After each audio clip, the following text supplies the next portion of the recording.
আমাদের স্বভাব হচ্ছে দুনিয়া দুনিয়া দুনিয়া করা, দুনিয়াকে প্রাধান্য দেওয়া, অথচ আখেরাত হচ্ছে কি সর্বোত্তম এবং চিরস্থায়ী। তাহলে এর অর্থ কি দাঁড়ায়? এর অর্থ দাঁড়ায় এই যে আমরা আসলে এই দুনিয়া নিয়ে যত ভাবতে থাকি, আসলে এটা একটা মায়ার জাল, এটা এক ধরনের প্রতারণা, এটা একটা সাময়িক ভোগের বিষয়। মূলত চিরস্থায়ী সুখ শান্তি যদি আমরা পেতে চাই, তাহলে কি হবে? আখেরাতটাই হচ্ছে আসলে আমার চূড়ান্ত ঠিকানা। সুখ যদি চাই, আখেরাত কেন্দ্রিক জীবন গড়ি, শান্তি চাই, আখেরাত কেন্দ্রিক জীবন গড়ি। আমি যদি নিজেকে পরিশুদ্ধ করে আখেরাত কি প্রাধান্য দিয়ে আমার জীবনকে সাজাতে পারি, তাহলেই আমরা ধন্য হব, তাহলেই আসলে আমাদের প্রকৃত সুখ শান্তির ঠিকানা আমরা পাব। এটা শুধু এই আয়াতে নয়, হয়তো হুবহু এক অর্থেও নয়, বিভিন্ন আয়াতের মূল বিষয়টি এটা, লিয়াবলুয়াকুম আইয়ুকুম আহসানু আমালা। এই আয়াতেও, সূরা মুলকের এই আয়াতের মধ্যেও কিন্তু আল্লাহ তাআলা বলেছেন, আল্লাযী খালাকাল মাউতা ওয়াল হায়াতা লিয়াবলুয়াকুম আইয়ুকুম আহসানু আমালা। তার অর্থ দ্বারা এই যে আমাদের এই জীবনটা চিরস্থায়ীভাবে থাকবে না। আমাদের মৃত্যু, আমাদের জীবন, এটা আল্লাহ তাআলা সৃষ্টি করেছেন, দিয়েছেন এই কারণে যে দেখবেন যে আমাদের মধ্যে নেক আমলের দিক দিয়ে কে সেরা। তার অর্থ হচ্ছে নিশ্চয়ই এটার একটা হিসাব হবে, নিশ্চয়ই এটা একটা রেজাল্ট দেওয়া হবে, একটা ফাইনাল একটা রেজাল্ট আমরা পাবো। সেই কারণে আল্লাহ, এবং সেই ফাইনাল রেজাল্টটাই হচ্ছে কিয়ামতের দিন আখেরাতের ময়দানে বা চূড়ান্ত আখেরাতের জীবনে যদি আমরা ওই রেজাল্টটা ভালো পাই, ডান হাতে আমলনামাটা পাই, তাহলে আমরা ধন্য হব। অন্য আয়াতে আল্লাহ তাআলা বলেছেন, ওমা খালাকতুল জিন্না ওয়াল ইনসা ইল্লা লিয়াবুদুন।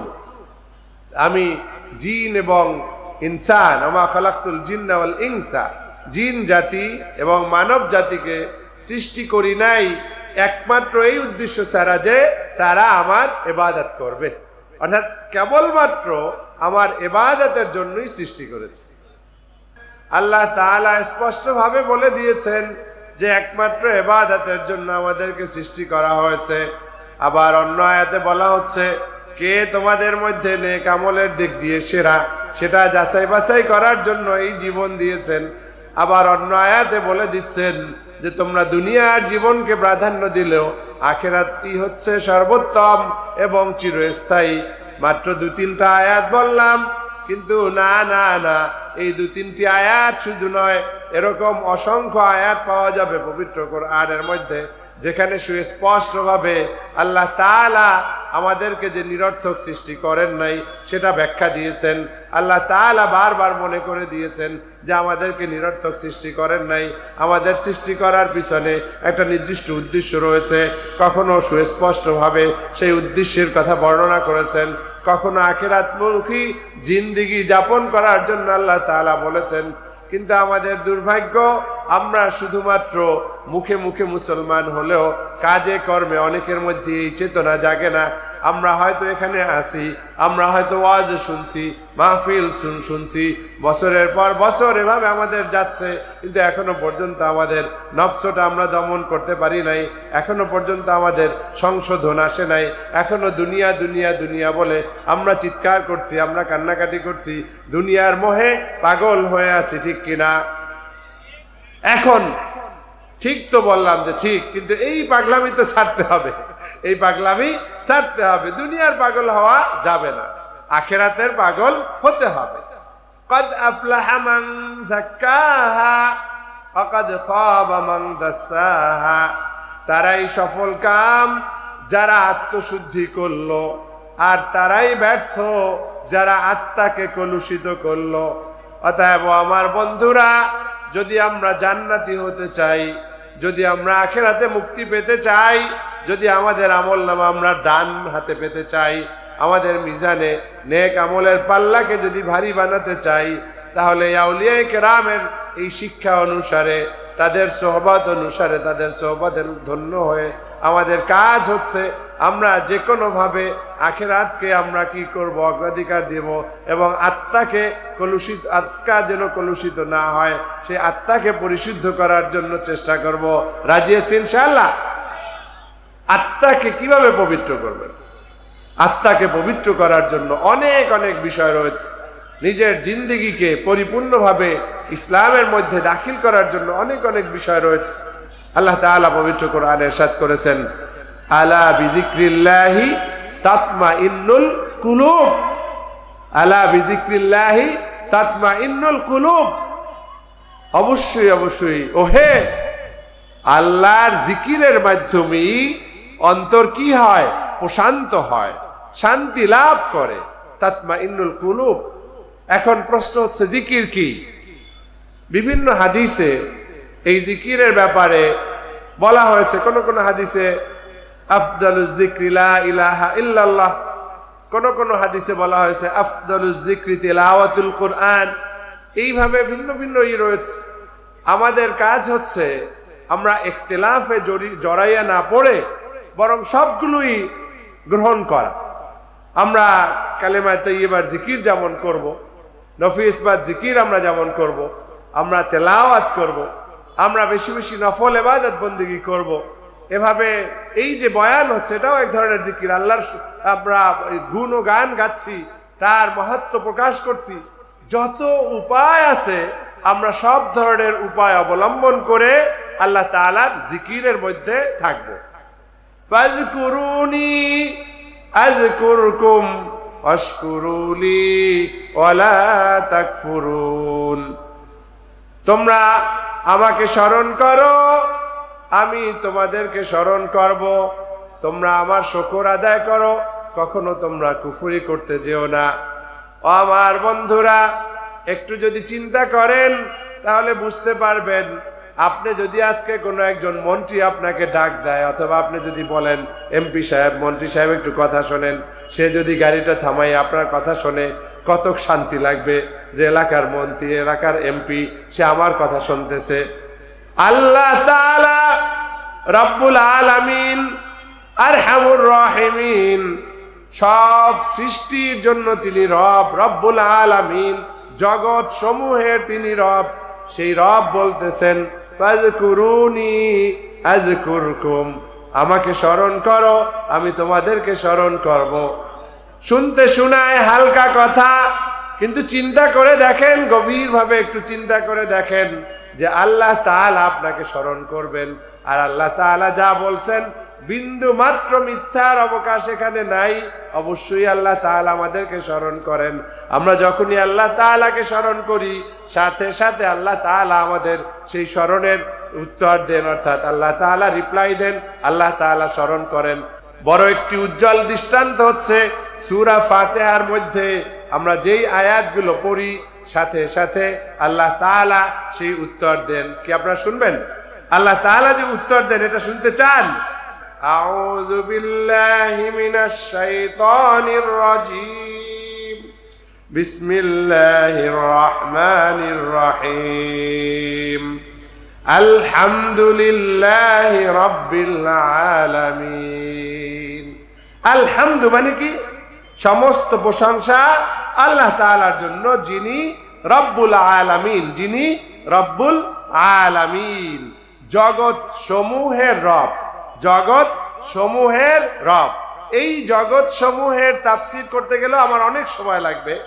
এক কথায় সেটা আলমে বারজাখ হোক, আলমে আরওয়াহ হোক, আরো যত ধরনের আলমের কথা হাদিস শরীফে এসেছে, সব আলমই শুধু নয়, এভাবে আমরা জানি, বুঝি বা না বুঝি, সমস্ত আলম, সমস্ত জগতের মালিক কে? আল্লাহ। সেটা হোক মহাকাশ, হোক সমুদ্রের তলদেশ, হোক পর্বতমালা, জঙ্গল, বন, যত জায়গা আমরা দেখি বা নাই দেখি, বুঝি বা নাই বুঝি, সমস্ত জগতের মালিক কে? আল্লাহ। সেজন্য বলা হচ্ছে রব্বুল আলামিন। ও আমার বন্ধুরা, আপনি যখন এভাবে আল্লাহ তাআলাকে ডাকেন, আলহামদুলিল্লাহি রাব্বিল আলামিন বলেন, সাথে সাথে আল্লাহ তাআলা উত্তর দেন, হামিদানি আবদি, হামিদানি আবদি। যেহেতু আপনি আলহামদু বলেছেন, সাথে সাথে আল্লাহ তাআলা এভাবে উত্তর দেন। একটু আগে কোরআনের যে আয়াত পড়েছি, ফাযকুরুনি আযকুরকুম, তোমরা আমাকে ডাকো, আমি তোমাদের ডাকে সাড়া দিব, তার একটি বড় প্রমাণ এটা হাদিসে কুদসি। এখন যেই হাদিসের আলোকে কথা বলছি এটা হচ্ছে হাদিসে কুদসি। আন আবি হুরায়রা রাদিয়াল্লাহু আনহু আন্না রাসূলুল্লাহ সাল্লাল্লাহু আলাইহি ওয়াসাল্লাম قال قال الله تعالى قسمت الصلاة بيني وبين عبدي نصفين ولعبدي ما سأل। নবী করিম সাল্লাল্লাহু আলাইহি ওয়াসাল্লাম বলেছেন, আমি নামাজকে, এই নামাজ বলতে মুফাসসিরিনে কেরাম মুহাদ্দিসিনে কেরাম বলেছেন সূরা ফাতিহাকে আমি এভাবে অর্ধেক অর্ধেক সমান সমান দুই ভাগে ভাগ করেছি। বাইনি ওয়া বাইনা আবদি, আমার মাঝে এবং আমার বান্দার মাঝে এভাবে দুই ভাগে ভাগ করেছি। ওয়ালি আবদি মা সাআলা, আমার বান্দা যা চাবে তা আমি দান করব। বলেন না সুবহানাল্লাহ। ও আমার বন্ধুরা, আপনি একটু আগে আপনাদের সামনে বললাম ফাযকুরুনি আযকুরকুম, তোমরা আমাকে ডাকো আমি তোমাদের ডাকে সাড়া দিব। আর এই হাদিসে কুদসির মধ্যে সুস্পষ্ট ভাবে সেটার প্রমাণ পাওয়া গেল যে আল্লাহ তাআলা, আমরা যখন এই সূরা ফাতিহা পড়ব আল্লাহ তাআলা সাথে সাথে এভাবে হাদিসে কুদসির মধ্যে বলে দিচ্ছেন যে আমি এই সূরাকে দুই ভাগে ভাগ করে নিয়েছি, আমার জন্য এবং আমার বান্দার জন্য অর্ধেক অর্ধেক নিসফাইনে, এবং আমার বান্দা যা চাবে আমি তা দিব। বলেন না সুবহানাল্লাহ। ডাকার মতো ডাকলে খোদায় কেমনে শোনে না। আপনি যদি মনে প্রাণে ইয়াকিন নিয়ে আল্লাহকে ডাকেন, অবশ্যই অবশ্যই আল্লাহ তাআলা আপনার ডাকে সাড়া দিবেন। উদউনি আস্তাজিব লাকুম, বলেন উদউনি আস্তাজিব লাকুম, তোমরা আমাকে ডাকো আমি তোমাদের ডাকে সাড়া দিব। একদিকে বলছেন ফাযকুরুনি আযকুরকুম, আবার অন্য আয়াতে বলছেন উদউনি আস্তাজিব লাকুম। এক আয়াতে বলছেন আমার জিকির করো আমি তোমাদেরকে স্মরণ করব, অন্য আবার আয়াতে বলছেন উদউনি আস্তাজিব লাকুম, তোমরা আমাকে ডাকো আমি তোমাদের ডাকে সাড়া দিব। আর সেটার প্রমাণ এই হাদিসে কুদসি, অর্থাৎ এই হাদিসের শুরুতেই আল্লাহ তাআলা বলে দিচ্ছেন ওয়ালি আবদি মা সাআলা, আমার বান্দা আমার কাছে যা চাইবে আমি তা দান করব। বলেন না সুবহানাল্লাহ। ও আমার ভাইয়েরা, বিশেষ করে যারা রিকশা চালাও, যারা অভাবী, যারা দুঃখী, যারা সাধারণ ভাবে কোনোভাবে আয় রোজগার করো, তুমি যদি মাহবুদকে চিনতে পারতে, তুমি যদি আল্লাহ তাআলার শান মান বুঝতে পারতে, তাহলে হয়তো তুমি দাঁড়ে দাঁড়ে এভাবে কান্নাকাটি করতে না, মানুষের কাছে এভাবে ধর্ণা ধরতে না। তুমি জানো না বলে আজকে আসল মালিকের কাছে তুমি হাত পাততেছো না। তুমি এখানে ঘোরো ওখানে ঘোরো, সেই মালিকের যার কাছে চাও তার কাছে তো সবকিছু পাওয়া যায় না। কিন্তু তুমি যদি এই হাদিসের ওই কোরআনের এই আয়াত অনুসারে আল্লাহর কাছেই চাইতে থাকতা, ভালো করে চাইতে জানতা, চাইতে পারতা, তাহলে তোমার অভাব থাকতো না। কারণ আল্লাহু আল গনি, আল্লাহ তাআলাই হচ্ছেন একমাত্র এমন ধনী, স্বয়ং সম্পূর্ণ ধনী, যার কারো কাছে চাওয়া লাগে না। আল্লাহুস সামাদ, আল্লাহ তাআলা এমন সত্তা যিনি হচ্ছেন অমুখাপেক্ষী, কারো কাছে তার কোনো ধরনের কোনো কিছু চাইতে হয় না। আমরা যদি চাই একমাত্র আল্লাহর কাছে চাবো, আল্লাহ তাআলা যদি আমার ডাকে সাড়া দেন তাহলে আমার জীবন ধন্য হবে। অতএব আসুন আমরা আউলিয়া কেরামের দেখানো পথ অনুসারে, তারা যেভাবে সকাল সন্ধ্যা শুধু নয় সর্ব অবস্থায় নানাভাবে জিকির আজকারের মধ্যে থাকতেন, তেলাওয়াত করতেন, দুরূদ শরীফ পড়তেন, ইস্তেগফার পড়তেন এবং আরো অন্যান্য নেক আমল করতেন, আমরা যদি এভাবে করি, এভাবে করে করে আল্লাহ তাআলার সাথে যদি সম্পর্ক স্থাপন করতে পারি, তাহলে আমরা হাতে নাতে এভাবে পেয়ে যাব অনেক বিষয়। সরাসরি আমরা দেখতে পাবো যে আল্লাহ যা বলেছেন সেটা আসলে আমার জীবনেও এটা কেটে যাবে, বাস্তবায়ন হয়ে যাবে। আল্লাহ তাআলা সেই তৌফিক দান করুন, বলুন আমিন। তাহলে এই হাদিসে কুদসির শুরুতেই আল্লাহ তাআলা বলছেন যে সূরা ফাতিহাকে দুই ভাগ করে দিয়েছি, যে একটা হচ্ছে আমার জন্য, একটা অংশ হচ্ছে বান্দার জন্য। আর বান্দা যা চাবে তাই দিন। শেষে এসে দেখবেন যে গুনবেন যে টোটাল কয়বার আল্লাহ তাআলা বলতেছেন ওয়ালি আবদি মা সাআলা, ওয়ালি আবদি মা সাআলা, ওয়ালি আবদি মা সাআলা। আল্লাহু আকবার। এই ছোট্ট একটি হাদিসের মধ্যে দেখা যাচ্ছে যে অন্তত পক্ষে 3 বার আল্লাহ তাআলা এই কথাটা বলছেন যে আমার বান্দার জন্য তাই থাকবে যা তা চাইবে। বলেন না সুবহানাল্লাহ। তাহলে আপনার কাছে আর কি প্রমাণ দরকার? একদিকে কোরআনে বলছেন উদউনি আস্তাজিব লাকুম, আবার বলছেন ফাজকুরুনি আযকুরকুম, আবার এই হাদিসে কুদসির মধ্যে ছোট্ট একটি হাদিসের মধ্যে বারবার বলতেছেন ওলি আব্দি মা সাআলা। তাহলে আমি আপনাদের কাছে আহ্বান জানাতে চাই যে আল্লাহ তাআলার কাছে চাওয়া শেখেন, দোয়া করতে শেখেন, আল্লাহকে ডাকতে শেখেন, আল্লাহর সাথে সম্পর্ক স্থাপন করতে শেখেন। তাহলে আপনার অভাব দূর হবে, অবশ্যই দূর হবে। আপনার যত দুঃখ দুর্দশা সেগুলো মোচন হবে এবং আপনার দোয়া কবুলের মাধ্যমে যদি আপনি এভাবে আউলিয়া কিরামের মতো মুস্তাজাবুদ দাওয়াত হতে পারেন, তাহলে তো এটাই আপনার জীবনের শ্রেষ্ঠ উপহার। আল্লাহ তাআলা আমাদেরকে মুস্তাজাবুদ দাওয়াত হিসেবে কবুল করুক, বলুন আমিন। অন্য আরেকটি হাদিস মনে উঠে গেছে, আমি সেটা বলার পরে এই হাদিসে আবার ফিরে আসব। আমি শুধু সারমর্মটা ওখানে বলতেছি, ওটাও হাদিসে কুদসি। অর্থাৎ এই দুনিয়ায় যত বনি আদম আছে, আদম সন্তান আছে এবং যত জিন আছে, তারা যদি একত্রিত হয়, এক জায়গায় একত্রিত হয়, সঈদিন ওয়াহিদ, কোনো একটা উঁচু জায়গায়, কোনো একটা উপত্যকায় যদি তারা একত্রিত হয়, একত্রিত হয়ে যার যা খুশি সেটা যদি তারা চাইতে থাকে, যার যা খুশি, চিন্তা করে দেখেন 600 কোটি বলেন, 800 কোটি বলেন, সারা পৃথিবীর, শুধু মুসলমান না, সবাই, বনি আদম মানে তো সবাই, সবাই। এখন সবার চাহিদা কি এক? সবার চাহিদা কি এক? না। কেউ চায় BMW, কেউ চায় রাজপ্রাসাদ, কেউ চায় মন্ত্রিত্ব, কেউ চায় এমপিগিরি, এক একজনের এক একটা স্বপ্ন। আল্লাহ তাআলা বলছেন হাদিসে কুদসির মধ্যে, যার যা খুশি সে চাইলো এবং আমি সবকিছু যদি তাদেরকে দিয়ে দেই, 1000 কোটি, শত শত কোটি মানুষকে যা যা দেওয়ার সব চাইতেছে সেগুলো আমি দিয়ে দেই।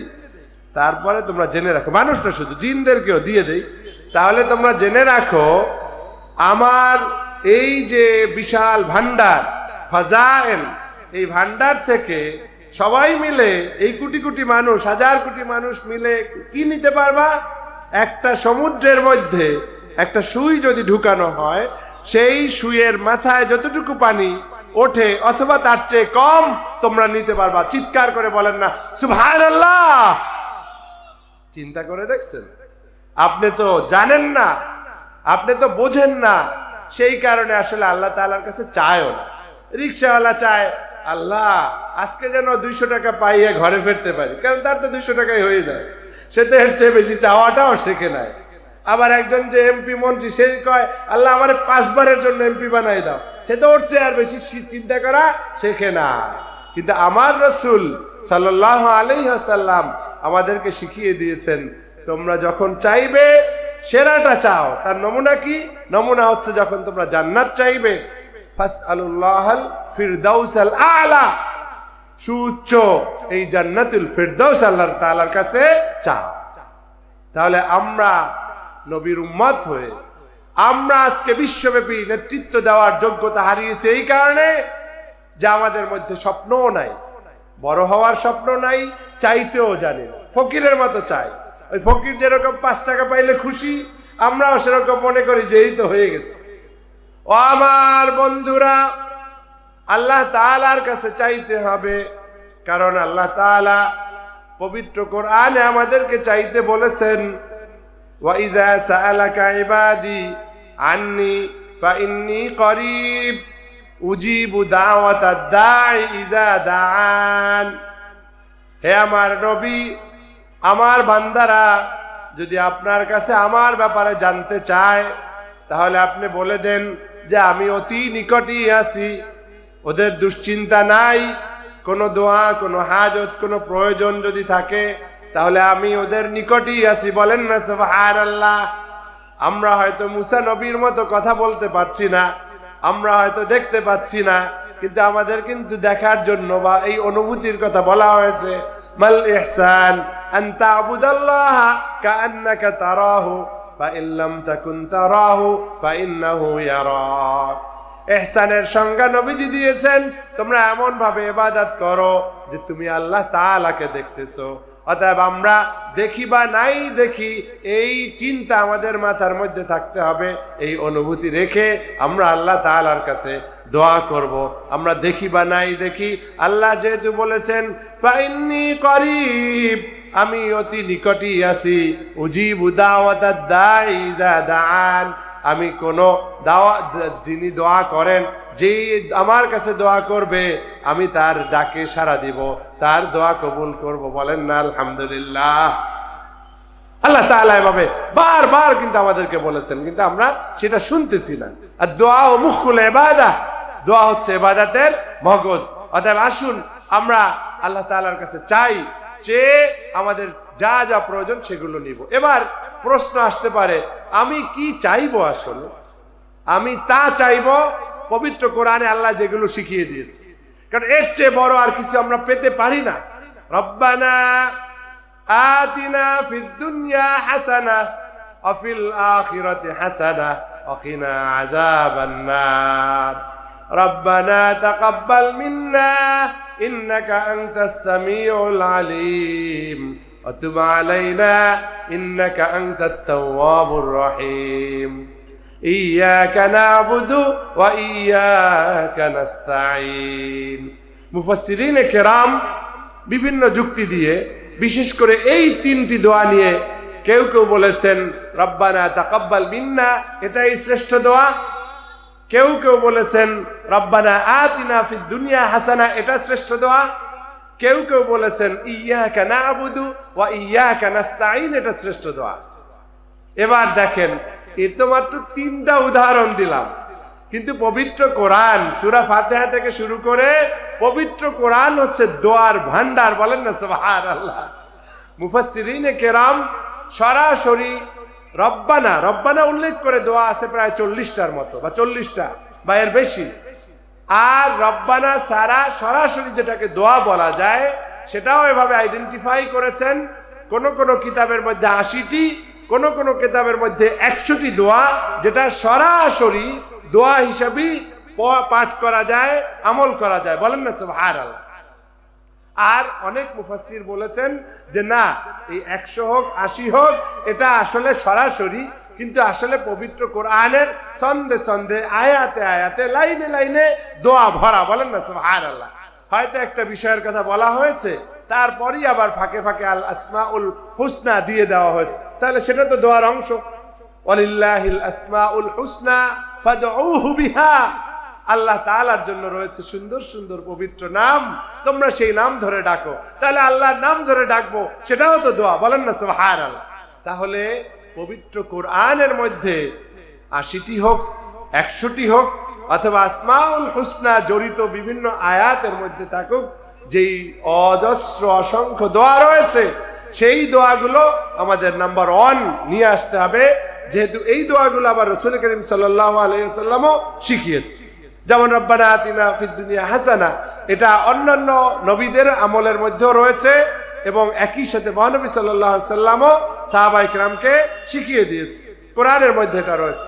অতএব আমরা পবিত্র কোরআনের দোয়া শিখব, আমরা হাদিসের মধ্যে যেই যেই দোয়া রয়েছে সেই দোয়াগুলো শিখব। আমি আসলে অত্যন্ত ছোট মাপের একজন আলেম দাবি করাও ঠিক না, চেষ্টা করি কিছু এলেম অর্জন করতে।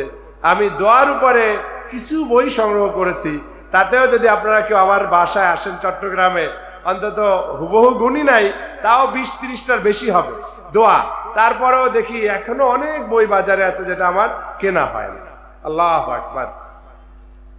এবং এই দোয়াগুলো যদি আপনারা খেয়াল করেন, নবী করিম সাল্লাল্লাহু আলাইহি ওয়াসাল্লাম কি আবেগী ভাষায় আল্লাহ তাআলার কাছে দোয়া করেছেন, আপনি কান্না ছাড়া উপায় নাই। আমি 2-1টা উদাহরণ আপনাদের সামনে ইনশাআল্লাহ দিব, তখন বুঝতে পারবেন যে নবীর ভাষার মর্মটা কি, কতটা জামে মানে দোয়া তিনি করেছেন। অথচ আমরা ভিক্ষা করি, মানুষের কাছে হাত পাতি, মানুষের কাছে অ্যাপ্লিকেশন দেই, এই করি সেই করি, কিন্তু আসল মালিকের খবর নাই। এক ফকির কি করতে গেছে? খয়রাত, বরিশালের ভাষায় আমরা বলি খয়রাত চাইতে গেছে, মানে ভিক্ষা করতে গেছে রাজার দরবারে। কার দরবারে? রাজার দরবারে। এখন সিকিউরিটি গার্ড, সে তো রাজার চেয়েও একটু ভাবসাব নিয়ে থাকে অন্যদেরকে ঠেকানোর জন্য, এখন ঢুকতে দিবে না, ফকিরকে ঢুকতে দিবে না। এখন ফকিরও তো নাসর বান্দা, সে ঢুকবি, কারণ তার হাজত আছে, প্রয়োজন আছে, তার লাগবে কিছু টাকা পয়সা, আর সে ঢুকবে। যাই হোক, গার্ড শেষে বিরক্ত হয়ে বলছে যে রাজা তো বাসায় নাই, রাজা একটা আমলে আছে, এই অবস্থায় কারোর সাথে দেখা করা যাবে না। বলে কোথায় আমলে আছে, কি করে আমার একটু বলো না। সে যেভাবে হোক ফকিরের এই তালে বৈরাট, ফকির এমন ভাবে বলছে কাকুতি মিনতি করে, না বইলে আর পারে না, বলছে এই যে সামনে যাও, মসজিদে আছে। এখন ভাবতেছে রাজা, সে মসজিদে কি করে, সে নামাজ রোজা করে নাকি?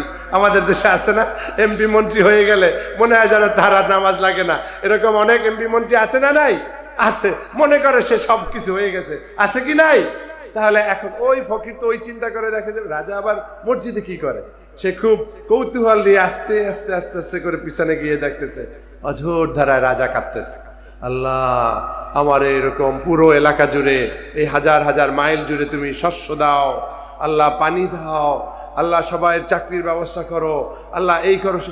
এখন এই ফকির, আমি কোন ফকির, এই তো বড় ফকির রাজা, আমি চাই আল্লাহ রাস্তায় 2টা টাকা দেন, আল্লাহ রাস্তায় 5টা টাকা দেন। আর এই ফকির চাইতেছে পুরো রাজ্যে শস্য দেন, পুরো রাজ্যে এটা করেন সেটা। খুব গভীর মনোযোগ দিয়ে শুনতেছে যে এই বড় ফকিরটা কি কি চাইতেছে, সেটা আরো ভালো করে শুনতেছে। যখন বারবার এই কথা শুনে কতক্ষণ ইয়া রব ইয়া রব বলে, আর একটু হলেই বলে পুরো এলাকা পানি দেন, পুরো এলাকায় সুন্দর বায়ু দেন, পুরো এলাকায় শস্য দেন, এই দেন সেই দেন। কান্না মোটে থামে না, ফকিরের অন্তরের মধ্যেও কান্না শুরু হয়ে গেল। ফকির বোঝা শুরু করে দিয়েছে, আমি ভেবেছিলাম আমি ফকির, কিন্তু আমি যাকে রাজা ভেবেছিলাম ও তো রাজা না, ও তো আমার চেয়ে আরো বহু গুণ বেশি ফকির। কারণ আমি তো 5 টাকা পাইলেই খুশি থাকি, আর এই ফকির তো বড় ফকির, ও তো 5 টাকা 10 টাকা চাইতেছে না, ও তো দুনিয়ার যা যা লাগবে সব আল্লাহর কাছে চাইতেছে। এইবার ফকিরের মধ্যে জজবা তৈরি হয়ে গেল, ফকিরের মধ্যে পুরো একটা জজবা তৈরি হয়ে গেল। আমি তো আমার আসল মাওলাকে চিনতে পারি নাই বলে এই দুনিয়ার রাজা বাদশাদের পিছনে পিছনে ঘুরতেছি, সেই কারণে 10 বছর গেছে, 20 বছর গেছে, আমার ফকিরি এখনো শেষ হয় না। কারণ ওরা যেরকম ছোট মনের, 5 টাকা দেয় 10 টাকা দেয়, আমি ছোট মনের, আমি এইতে খুশি থাকি, আমার জীবনে পরিবর্তন আসে না। না না না, যেই রাজার কাছে আমি হাত পেতেছি, সেই রাজা যেই মালিকের দরবারে এত কিছু চাইতে পারে, তার লজ্জা হয় না, ঘন্টার পর ঘন্টা চাইতে থাকে। নিশ্চয়ই ওনার কাছ থেকে কিছু পায়, নিশ্চয়ই সেই পাওয়ার কারণেই এত লোভে ধরছে। তাহলে আমি আর জীবনে এই রাজার কাছে হাত পাতবো না। বলেন সুবহানাল্লাহ। ও আমার বন্ধুরা, যখন আসল মালিককে কেউ চিনতে পারে, তখন আসলে দুনিয়ার কারো কাছে হাত পাতে না।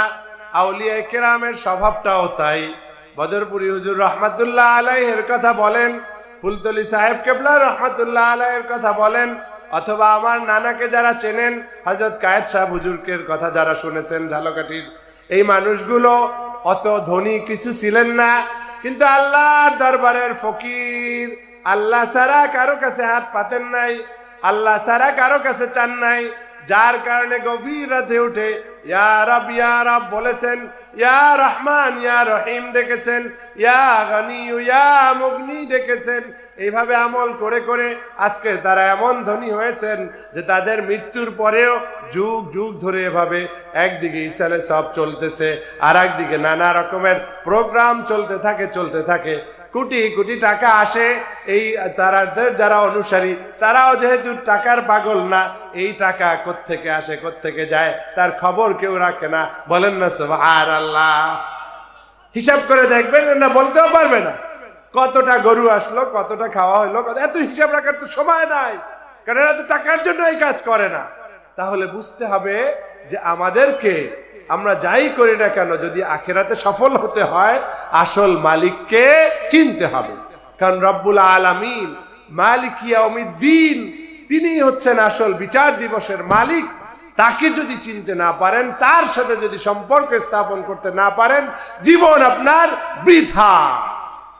যাই হোক, আমি একটু ব্যাখ্যা দিতে গিয়ে অন্যদিকে চলে গিয়েছিলাম, আবার চলে আসি। আল্লাহ তাআলা কি বলছেন ওই হাদিসে কুদসিতে, ওয়ালি আব্দি মা সাআলা, আমার বান্দা আমার কাছে যা চাইবে আমি তা দিব। একটু বলেন না, আপনারা তো অনেক আলেম আছেন, আমার চেয়ে বড় আলেম আছেন, একটু আমাকে উৎসাহ দেওয়ার জন্য সবাই বলেন। হাদিসে কুদসির শুরুতেই আল্লাহ তাআলা বলে দিচ্ছেন ওয়ালি আব্দি মা সাআলা, আমার বান্দা আমার বান্দি আমার কাছে যা চাইবে সেটা আমি দিব। কে বলছেন? আল্লাহ তাআলা বলতেছেন। কোনো সন্দেহ আছে? সন্দেহ আছে? নাই। যদি সন্দেহ না থাকে ইয়াকিন নিয়ে ডাকেন, ইয়াকিন নিয়ে ডাকেন। আমিও পেয়েছি, কিন্তু আমি তো কারামত জাহির করার জন্য অথবা নিজেকে শো করার জন্য এখানে আসি নাই, বরং আম্মা বিনিয়ামতি রাব্বিকা ফাহাদ্দিস হিসেবে কখনো কখনো দুই একটা গল্প বলতে পারি। আল্লাহু আকবার। এরকম একবার ঘটেছে, আমি কারামতের কথা বলছি না, উৎসাহ দেওয়ার জন্য বলছি। আমি মালয়েশিয়ায় যখন পিএইচডি করতেছি, আমার ঋণ হয়ে গেছিল অনেক বেশি। আমি কাবা ঘর যখন তওয়াফ করতেছি, একটা পর্যায়ে হজরত আসওয়াদ চুম্বনের একটা সুযোগ পেয়ে গেছি। বলেন না আলহামদুলিল্লাহ। হজরত আসওয়াদ চুম্বনের আলাদা দোয়া আছে, গুনাহ মাফ করার জন্য দোয়া আছে, কিন্তু যেহেতু ঋণের বোঝা মাথায়, ওই দোয়াটা পড়ার পরে এই যে আল্লাহুম্মা কফিনি বিহালালিকা আন হারামিক ওয়া আগনিনি বিফাদলিকা আম্মান সিওয়াক, এই দোয়াটাও মুখ থেকে বেরিয়ে গেছে। অর্থাৎ আমি চাই বা না চাই আমার মনের মধ্যে এই দোয়াটা চলে আসছে। আমি আল্লাহর কসম করে বলছি, আমি এত বড় কিছু না হওয়া সত্ত্বেও আমি যখন মালয়েশিয়াতে ফিরে এসেছি, ফিরে আসার পরে অবস্থাটা এমন হয়েছে, 1 মাস 2 মাস 3 মাসের মধ্যে ঋণ তো পরিশোধ হয়ে গেছে, বরং বাংলাদেশেও মায়ের ওষুধের দোকানে কি বাকি ছিল সেই টাকা দিয়েছি। আমার মনের মধ্যে এমন হয়েছে। আর একটা ঘটনা বললে আরো মজা লাগবে, সেটা হচ্ছে একজন এসে বলল, হেই শহীদুল হক, একজন বড় প্রফেসর, আমার 2টা গাড়ি, অহেতুক আমি 2টার পার্কিং এর পয়সা দিতে চাই না, তুমি একটা গাড়ি নিয়ে যাও। বলেন না সুবহানাল্লাহ। কেউ এরকম বলে নাকি? গাড়ি নিয়ে যাও, এটা আবার কেউ বলে নাকি? একটা এমনি এমনি গাড়ি বিনা পয়সায়, এমনি এমনি কোনো সম্পর্ক নাই, মেয়ে দিচ্ছে না যে জামাইকে গাড়ি দিচ্ছে, কিচ্ছু না। বলেন না সুবহানাল্লাহ। এরও কারণ আছে।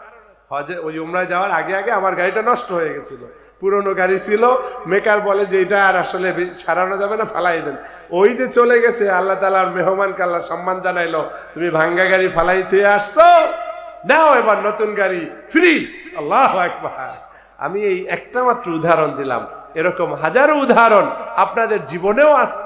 সেজন্য আল্লাহ তাআলাকে চিনতে হবে, আল্লাহ তাআলাকে ডাকার মতো ডাকতে হবে এবং ইয়াকিন রাখতে হবে। আল্লাহ বলেছেন উদউনি আস্তাজিব লাকুম।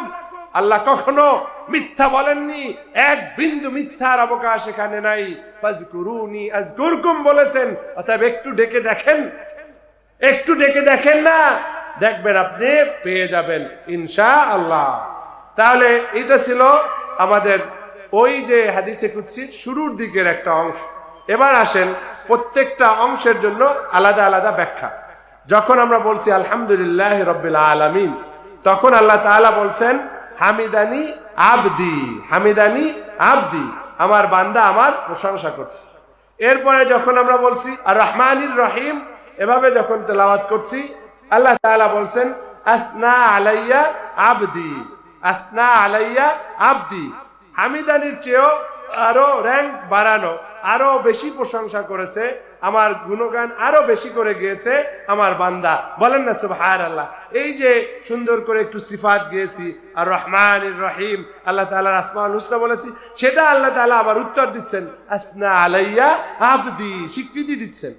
তার মানে প্রত্যেকটা আয়াতে আল্লাহ তাআলা উত্তর দিচ্ছেন। বলেন না সুবহানাল্লাহ। এরপর যখন আপনি বলছেন মালিক ইয়াউমিদ্দিন, সেটারও উত্তর আল্লাহ তাআলা দিচ্ছেন কি মাজ্জাদানি আবদি। কি বলছেন?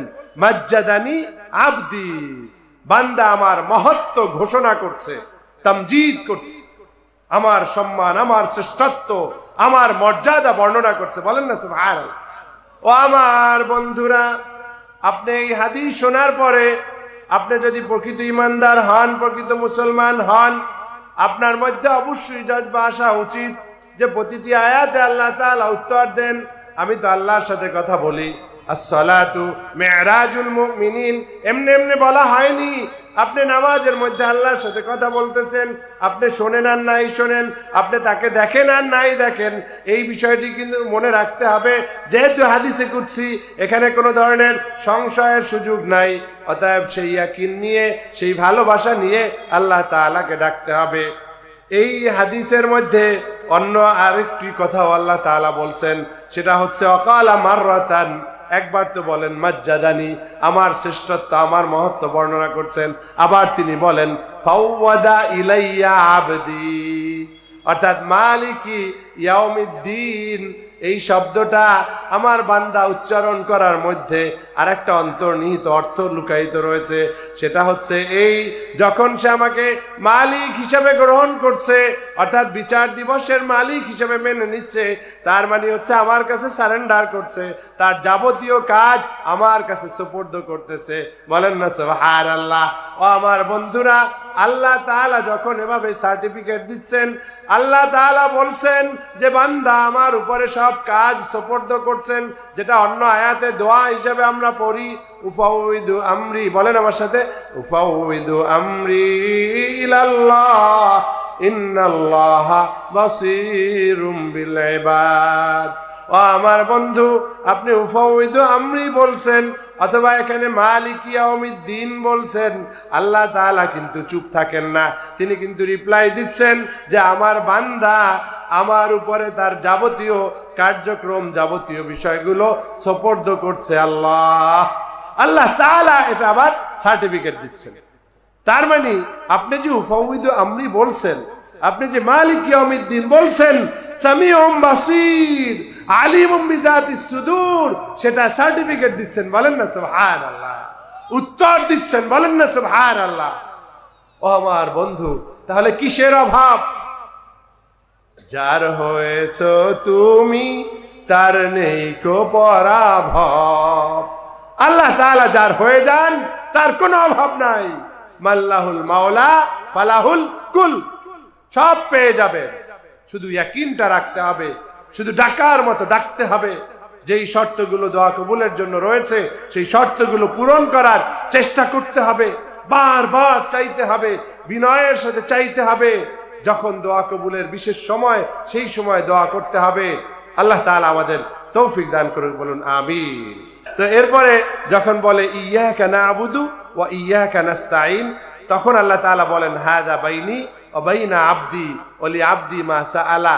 এই যে ইয়্যাকা না'বুদু ওয়া ইয়্যাকা নাস্তাঈন বলছে, এর মধ্য দিয়ে কি হচ্ছে? হাযা বাইনি ওয়া বাইনা আবদি ওয়া লি আবদি মা সাআলা, ইবাদত আল্লাহ তাআলার, আর ওয়া ইয়্যাকা নাস্তাঈন এটা হচ্ছে কি বান্দার প্রয়োজন। তাহলে আসুন আমরা কোরআনের দোয়াগুলো শিখি, আল্লাহর জিকির করা শিখি, আল্লাহ তাআলার কাছে চাওয়ার মতো চাইতে থাকি। আল্লাহ তাআলা আমাদের কবুল করুন, বলুন আমিন। আপনারা রব্বানা আতিনা এই দোয়া নিশ্চয়ই সবাই জানেন। রব্বানা আতিনা ফিদ দুনিয়া হাসানা, এই আমলটা করবেন। রব্বানা তাকাব্বাল মিন্না, এই আমলটা আপনারা করবেন। এবং ইয়্যাকা না'বুদু ওয়া ইয়্যাকা নাস্তাঈন, আপনি চান আর না চান, প্রত্যেকটা রাকাতের মধ্যে সূরা ফাতিহা আছে না নাই? প্রত্যেকটা আয়াতের মধ্যে, প্রত্যেকটা রাকাতের মধ্যে আছে। অতএব এই তাফসীরটা অন্তত ভালো করে জেনে নেবেন, যাতে করে আমরা খুব আবেগ দিয়ে আল্লাহ তাআলার কাছে চাইতে পারি।